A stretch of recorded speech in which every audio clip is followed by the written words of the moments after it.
지난 시간에는 코로나에도 오히려 거리를 좁혀 접촉을 강화해야 하는 5가지 분야에 대해서 알아봤는데요. 오늘은 만남의 철학적 본질에 대해서 알아보겠습니다. 자, 지금까지 말씀하신 거 내용을 제가 한마디로 좀 요약을 해볼게요. 교수님께서 지금 정말 좋은 얘기들을 많이 해주셨는데 이제 공통적으로 나오는 게 마주침을 통해 깨우침을 주는 그런 만남을 가져야 한다 이런 메시지로 저는 들리는데 맞습니까? 네, 맞아요. 그러니까 네. 침을 맞으면 깨우침과 뉘우침도 일어나고, 네. 그다음에 다른 사람을 이제 가르칠 수 있는 가르침도 일어나고, 가르침. 그다음에 이제 가르침을 맞으면 사무침을, 사무침. 네. 마음속에 사무침. 그다음에 이제 음. 피뢰침처럼 내 마음속에 이제 꽂히는 거죠. 정문일침에 맞아. 따끔한 교훈이 생기는 거예요. 그렇죠. 네. 오늘 정말 침을 많이 흘리는 것 같아요. 그러니까요. 배고파지네요, 교수님. 근데 이제 이런 메시지들을 어떻게 보면 관통하는 철학자들이 많잖아요. 교수님께서 좀 추가적으로 설명해 주실 부분이 있는지. 그냥 이제 저한테 영향을 미쳤던 몇 가지 철학자들에 비춰서 만남이라고 하는 것이 가야 될 방향이나 이런 거를 얘기해 보고 싶어요. 네. 첫 번째, 저는 이제 들레지라는 철학자가 저한테 굉장히 제가 오늘 얘기하는 이 마주침도 사실은 들레지한테 배운 용어이기도 해요. 들레지가 차이와 반복이라는 말에서 책에서 이런 얘기를 한 걸 제가 읽어볼게요. 네. 사유는 비자발적인 한에서만 사유일 수 있고 사유 안에서 강제적으로 야기되는 한에서만 사유일 수 있다. 여기가 중요해요. 사유는 이 세계 속에서 불법 침입에 의해 우연히 태어날수록 절대적으로 필연적인 것이 된다. 여기서 키워드가 불법 침입이에요. 그러니까 우리가 만날 때 내 사유에 불법 침입하는 사람이 많을수록 좋다는 거예요. 그러니까 이렇게 잘못 생각하면 내 사유에 불법 침입해 네가 나 허가 없이 이렇게 생각하는 게 아니라 내 사유에 강제적으로 낯선 자극이 들어오는 게 불법 침입인 거예요. 응? 그래서 이 친구가 만든 여러 가지 단어 중에 이제 기호라는 단어를 만들었어요. 기호. 이 프루스트와 기호들이라는 책 안에서 기호를 얘기했거든요. 이 기호가 뭐냐면 내가 평상시에 접해보지 않았던 낯선 현상을 모두 다 기호라고 생각하면 돼요. 그럼 어떤 모임에 가면 이 기호가 많아. 어떤 모임에 가면 늘 틀에 박힌 현상들만 있어요. 그러면 나는 어딜 가냐면 나한테 낯선 기호를 많이 던져주는 만남에 갈 수 있어요. 여기서 기호가 뭐냐? 예를 들면 자, 집에 갔는데 예를 들면 집사람이 없어요. 이게 기호인 거야. 기호가 아닌 건 뭐냐면 집사람이 집에 있어. 그럼 이건 기호가 아니니까. 늘 익숙한 거니까. 그쵸. 그러면 이제 예슬이 남편이 회식이 일찍 끝나가지고 집에 갔는데 평상시에는 예슬이가 집에서 밥을 하고 있어야 되는데 없는 거야. 그러면 이제 남편은 이걸 기호로 해석하는 거지. 집사람이 없는 낯선 현상이 기호인 거야. 그러면 이제 기호를 해석하기 시작하는 거야. 얘가 어디 갔지? 그런데 놀랍게도 밤 12시가 돼도 예슬이가 안 들어와. 그러면 이제 기호의 강도가 더 세진 거야. 도대체 어디 간 거야? 나한테 연락도 없이. 그러면 이제 남편은 부인을 더 심각하게 생각하는 거야. 그런데 이제 밤 12시 50분에 예슬이가 정말 짙은 화장을 하고 미소를 싹 남편한테 보여주면서 들어오는 거야. 그러면 남편은 저 화장을 기호로 해석하는 거야. 저 화장이 도대체 의미하는 바가 뭐지?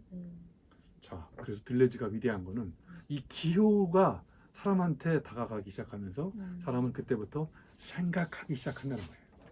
그러니까 예슬이가 늘 집에 있으면 이 기호가 없어진 거야.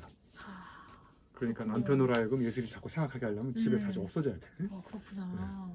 그래서 이걸 들레지는 또 다른 전문 용어로 이제 아장스망이라고. 아장스망을 영어로 얘기하면 배치거든요.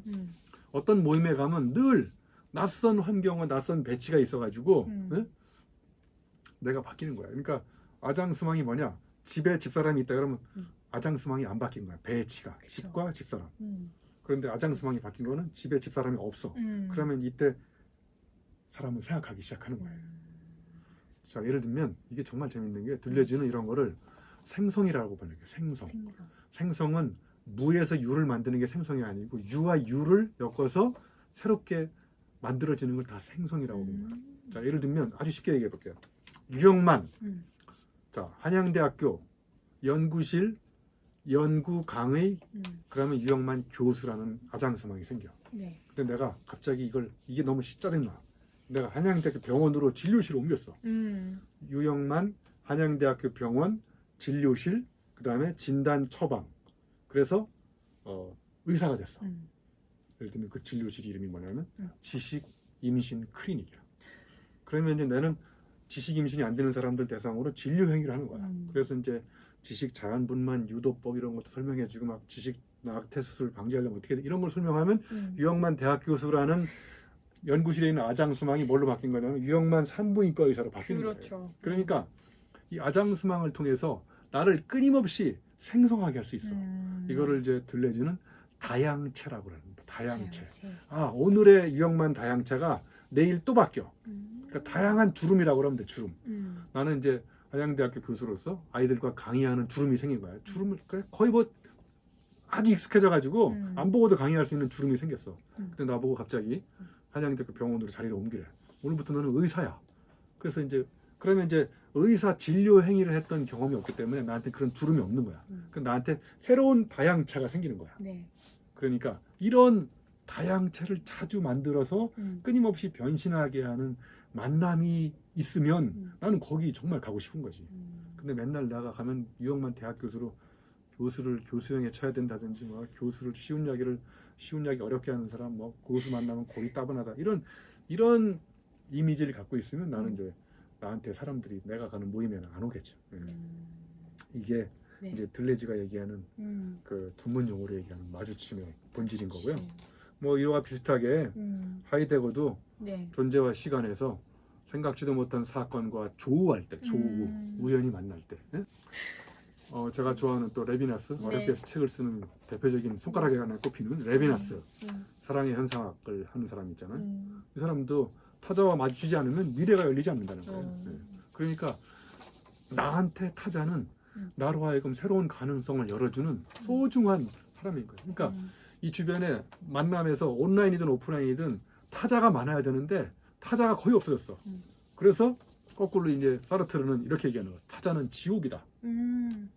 왜 그랬냐면 내가 뭔가 생각하고 행동하려고 그러면 눈치를 보는 거야. 근데 온라인에서도 아이들이 발표를 안 하는 자기 이야기를 잘 안 하는 이유가 뭐냐면 내가 이 이야기를 하면 교수님이 뭐라고 할까?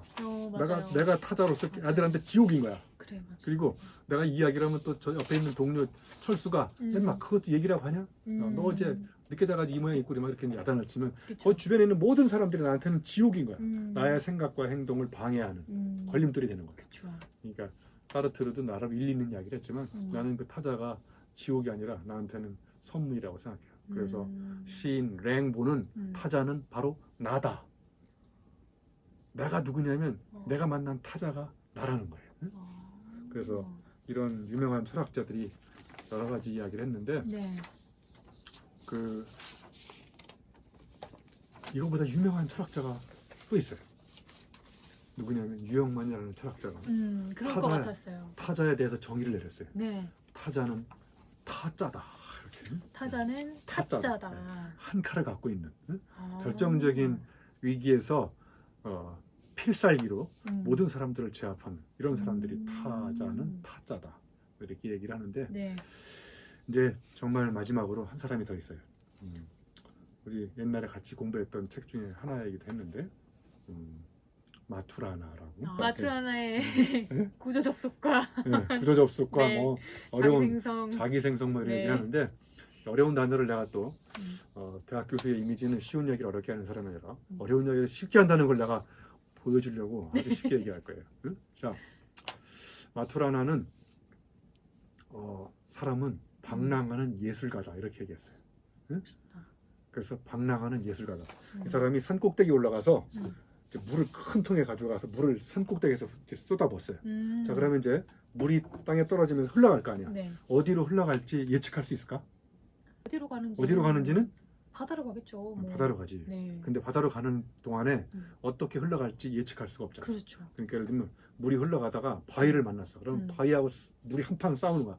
야, 인마 너 내가 가는데 왜 여기 길을 막고 있냐고.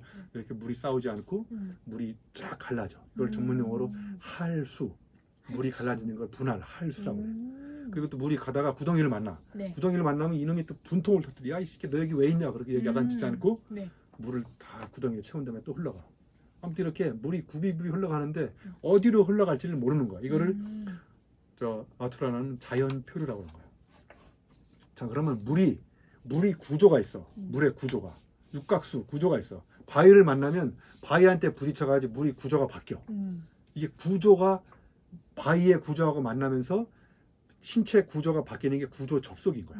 그러면 이제 또 구덩이를 만나면 물이 바위하고 만나서 구조를 바꿨는데 구덩이하고 만났어. 그러면 구덩이가 요구하는 구조가 있어요. 그러면 물이 구덩이가 요구하는 구조에 맞게 또 구조를 바꿔. 눈에 보이지 않게. 네. 그러니까 모든 생명체는 나를 비롯해서 다른 타자와 다른 생명체든 물체든 만나면서 나의 세포의 구조를 바꾼다는 거야. 계속 끊임없이 어떻게 바뀔지 몰라. 네. 내가 누구를 만나는지에 따라서. 그러니까 이 마투라나도 우리가 사람과 사람이 만나든 생명이 생명체를 만나든 생명체가 비생명 사물을 만나든 저마다 갖고 있는 어떤 근본적인 세포 구조가 또 다른 환경의 구조와 만나면서 내가 환경에 의해서 내 구조가 바뀔 수도 있고 네. 내가 환경의 구조를 바꿀 수도 있고 끊임없이 이렇게 주고받는 과정 속에서 끊임없이 나를 계속 만들어 나가는 것을 전문용어로 자기 생성이라고 그래요. 오토포에시스. 그러니까 모든 생명체는 이렇게 환경이든 다른 생명체와 구조 접속을 하면서 나를 끊임없이 어제와 다른 모습으로 변신해 나가는 것을 자기 생성이라고 한 거예요. 네? 그래서 저는 이 마투라나의 위대한 점은 아 정말 이게 우리가 알고 행동하고 이런 게 아니라 행동하다 보니까 알게 되는 거야. 그리고 이 행동하면서 알게 된 알물 효과적인 행위를 바로 알미라고 그래요. 행위를 하는데 알게 된 거고 아니까 또 행동이 바뀐 거고.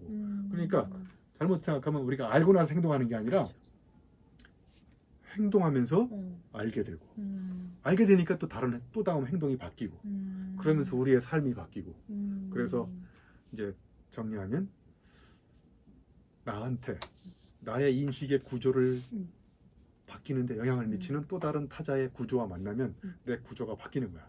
구조 접속이 일어나고 그러면 이제 서로가 서로에 영향을 미치면서 이제 공진화가 또 일어날 수 있는 거예요. 네?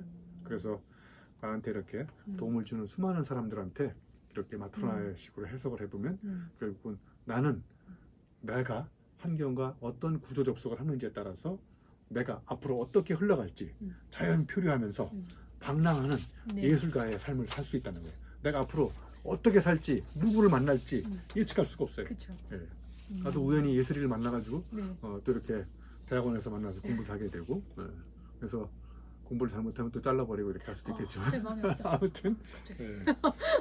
자 그래서 이렇게 철학자들의 어려운 이야기를 이렇게 몇 가지 해봤어요. 네. 예. 아니 교수님 이렇게 설명해 주시니까 너무 쉬운데요? 알아듣기도 쉽고 네.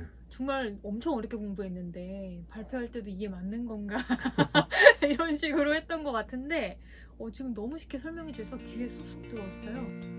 마주침에서 시작해서 피뢰침으로 이어지는 만남의 본질 잘 시청해 주셨나요? 코로나로 인해서 우리는 만남에 대해 여러 가지 생각을 해보게 됩니다. 우리 국민 모두 화이팅! 응원드립니다. 감사합니다.